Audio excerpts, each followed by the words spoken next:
Welcome sa ating pagpapaliwanag. Tara, simulan na natin.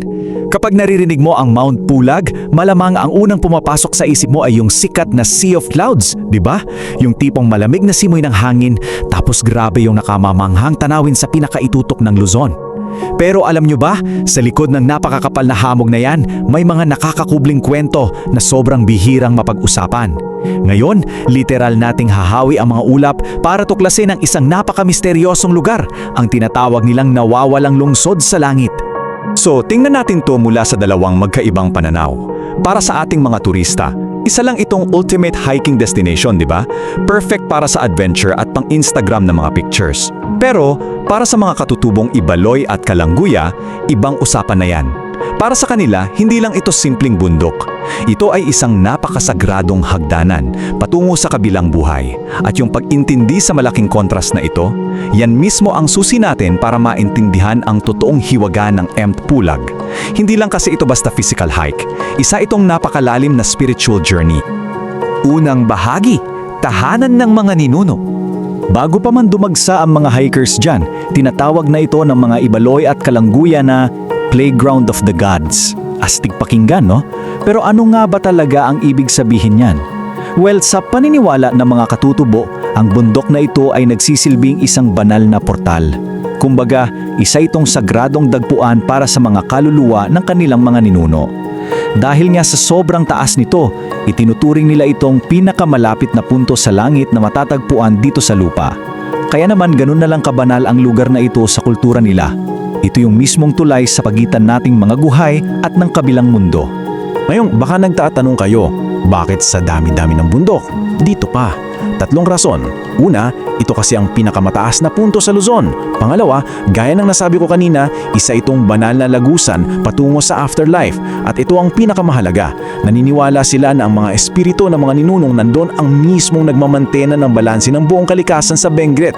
Literal na nakadepende sa kanila ang buhay, ang masaganang ani, at ang kapayapaan ng buong rehiyon. Hindi biro, di ba? Kaya naman, kapag may napansin silang kakaiba sa bundok, sabihin nating biglang umiba ang ihip ng hangin o kaya may kakaibang paggalaw yung mga ulap, hindi nila sinasabing, weather lang yan. Hindi. Para sa mga matatanda doon, ang mga natural phenomena na ito ay mga warning signs. Direktang mensahe ito mula sa mga sinaunang espiritu. Paraan nila ito para kausapin tayong mga buhay na parang sinasabing, uy, panatilihin nyo ang respeto at balanse dito. Ikalawang bahagi. Mga tagapagbantay sa ulap. Okay, dito na tayo sa medyo nakakapangilabot na part. Marami kasing modern day hikers ang may mga kakaibang kwento. Sabi nila, may mga nakikita raw silang shadow people sa makapal na fog, mga anyong tao na bigla na lang naglalaho. At take note, hindi ito mga sinaunang kwento na ipinasa-pasa lang. Fresh stories ito mula sa mga umakyat mismo kamakailan. Imagine mo yun, naglalakad ka sa gitna ng malamig at makapal na ulap, tapos biglang may makikita kang hugis ng tao na parang bula kung mawala. Nakakakilabot, di ba? Pero ito yung mga kwentong nagkokonekta sa sinaunang alamat at sa present time natin. So paano pinapaliwanag ng mga locals tong mga shadow people? Para sa mga matatanda sa Benguet, hindi daw ito mga ligaw na multo o kaluluwa na dapat nating katakutan. Ang tawag daw nila diyan ay mga spirit guards. Sila yung mga sagradong tagapagbantay. Ang trabaho nila, simple lang pero mabigat. Protektahan yung sinauna at banal na lungsod sa langit mula sa mga taong walang respeto o hindi karapat-dapat pumasok. Nandoon lang daw sila sa tabi-tabi, tahimik na nagmamasid sa bawat hakbang ng mga hikers. At dahil dyan sa mga spirit guards na yan, yung mga tinatawag nating pre-climb rituals, naku, hindi po yan optional, required yan. Hakbang number 1, kailangan mo munang humingi ng formal na pahintulot bago pumasok. Hakbang number 2, igalang mo yung sagradong teritoryo. Hindi lang ito basta tourism policy, pagkilala ito na nakikidayo ka lang sa isang sagradong tahanan. Kapag hindi mo ito sunod, hindi lang patakaran ng tao ang binabangga mo, kundi mismo mga patakaran ng mga espiritong nagbabantay sa buong bundok. Ikatlong bahagi, mga lihim ng fire mummies. Alam nyo ba na ang mga paniniwala sa Mount Pulag ay sobrang konektado rin sa isa pang sikat na misteryo sa lugar? Yung mga fire mummies ng kabayan. Hindi lang pala ito basta pagpe-preserve ng bangkay. Mayroon itong 3 mahalagang yugto. Phase 1, yung mismong pagmumumify ng katawan gamit ang apoy at usok. Pero wait, yung ginagawa pala sa physical body ay preparation lang para sa phase 2, ang paghanda sa kaluluwa para sa mahaba nitong paglalakbay. At ang pinaka-ultimate goal nilang lahat, ang phase 3, ang espiritual na paglipad ng kaluluwa papunta sa mismong tuktok ng Mt. Pulag para sumali sa mga ninuno sa playground of the gods. Nakakabilib, di ba?